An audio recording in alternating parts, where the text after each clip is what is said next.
Hello, today I'm going to show you how to complete the Agreement Submit page of your application in the Provider Management module for Vermont Medicaid. The first thing you're going to notice is under the Terms of Agreement, all of the information that you have entered previously in the application is going to be pulled over into this Agreement Submit page. So if there is anything here that you're noticing needs to be corrected, you're going to want to do so by going back into the application and correcting it. You won't be able to change it here on this page. Next, you're going to want to read the information down below related to the Vermont Medicaid program. At the bottom, there is a link in order for you to see if there's any special provisions related to your provider type that you're enrolling as.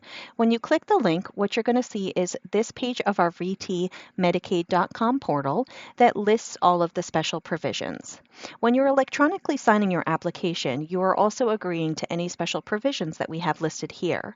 So you're going to want to look down the list to see if you are on this list, if your provider type's on this list. You would simply just click the item and then click on the special provision form for the provider type selected to read through the information. If you don't see your provider type listed here, that's fine. That just means there's no special provisions for that specific provider type. Once you've looked over to see if there are any special provisions, you can hit Proceed on the right-hand side. This is going to open up our general provider agreement. This is the information that you're going to want to read over very carefully because this is what you are agreeing to when you electronically signed your application to meet and to abide by the Vermont Medicaid General Provider Agreement. So you can read through this by simply scrolling through, or if you wanted to print or save the information, you're welcome to do that here. Once you've read over the General Provider Agreement, you're going to accept it by clicking the box under I accept. You're going to get a confirmation window where you're going to need to click yes that you agree to the terms and conditions of the provider agreement. Once you've done so, this is going to open up your portal registration details. You're going to need to provide the information for an individual that will receive an invitation code upon the approval of your application to register in order to see all of your information in the provider portal. So whoever is listed here will get this invitation code and will have direct access into the information in your enrollment record. You're going to need to provide a name, the last 4 digits of their social security number, as well as the preferred language and email address. So I'm going to enter in all of that information here. You're also going to need to provide a birth date and a phone number. And it's very important that you key in this information very carefully. So double check it after you key it in, because upon receiving the invitation code, the individual must register by matching the information that is in this portal registration details section. So they're going to need to provide the last 4 digits of the social security number, email address, date of birth, all of those items in order to verify who they are. And if the information doesn't match, they won't be able to register. The last section is the signature section. This is where you're electronically signing your application. So you're going to electronically sign by clicking the I accept box, and then you're going to enter in your name. If you have comments that you want to add to your application, maybe some more information that you want to make sure the state of Vermont sees, you can enter in those comments here, but this is not a required field.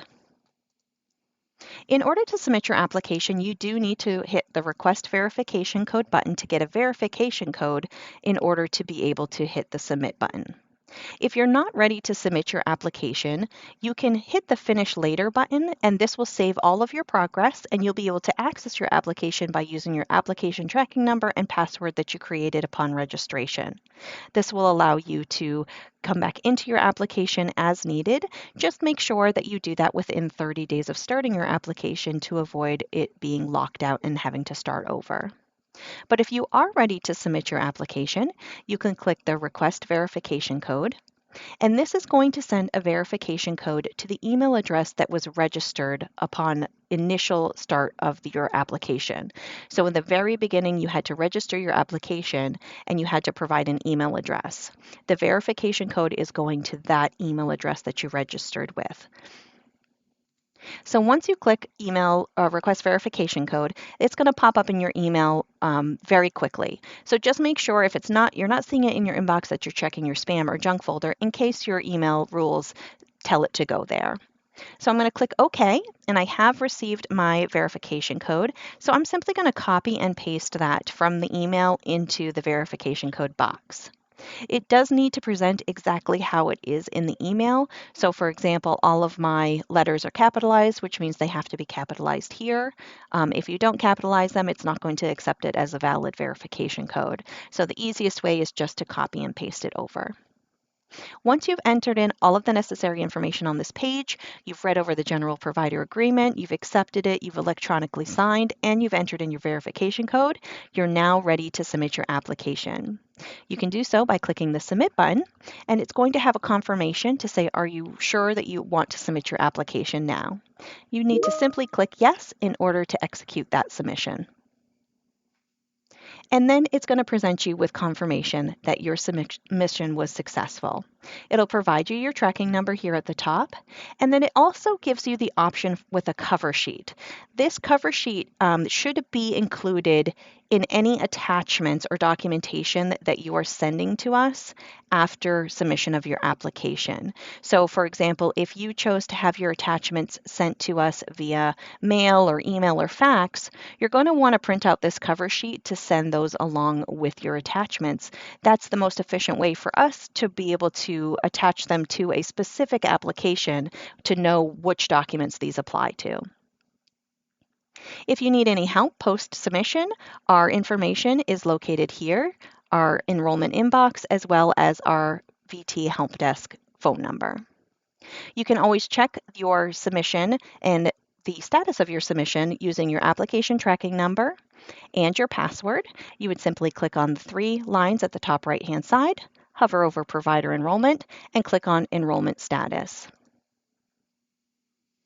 Then using your application tracking number and your password, you would enter in that information here, click Submit, and it will give you a status of your enrollment.